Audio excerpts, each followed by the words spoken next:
ఒక అమ్మాయి తన అమ్మను కాపాడుకోవడానికి ఒక మాయా చెట్టును నమ్మింది. ఆ తర్వాత ఏమైందో తెలుసా? ఒక అందమైన గ్రామం, పచ్చని పొలాలు, పిల్లలు ఆడుకుంటూ పక్షుల కిలకిలలు వినిపిస్తున్నాయి. ఆ గ్రామంలో ఆరాధ్య అనే మంచి మనసున్న అమ్మాయి ఉండేది. అందరికీ సహాయం చేయడం ఆమెకు చాలా ఇష్టం.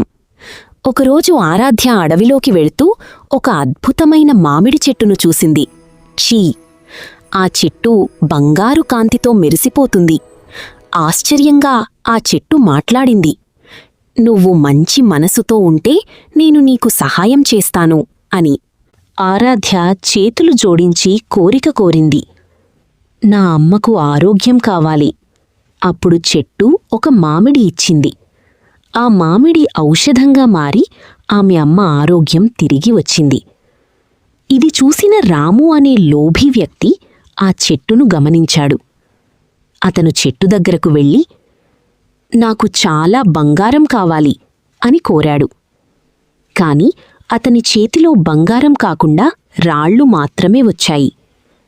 అప్పుడు చెట్టు కోపంగా చెప్పింది, లోభమున్నవారికి సహాయం లేదు. ఆరాధ్య మాత్రం తన మంచి మనసుతో చెట్టు సహాయంతో గ్రామంలోని పేదవారికి సహాయం చేసింది. ఆమె వల్ల గ్రామం ఆనందంతో నిండిపోయింది. చివరగా చెట్టు ఆరాధ్యను ఆశీర్వదించింది. ఆరాధ్య చిరునవ్వుతో సూర్యాస్తమయం వైపు చూసింది. నీతి: మంచి మనసుంటే అద్భుతాలు జరుగుతాయి. లోభం, అత్యాశ ఉంటే అన్నీ పోతాయి. ఈ కథ మీ హృదయాన్ని తాకితే ఒక లైక్ ఇవ్వండి. ఇంకా ఇలాంటి మంచి కథల కోసం మా ఛానల్ని సబ్స్క్రైబ్ చేయండి. ఒక అమ్మాయి తన అమ్మను కాపాడుకోవడానికి ఒక మాయా చెట్టును నమ్మింది. ఆ తర్వాత ఏమైందో తెలుసా?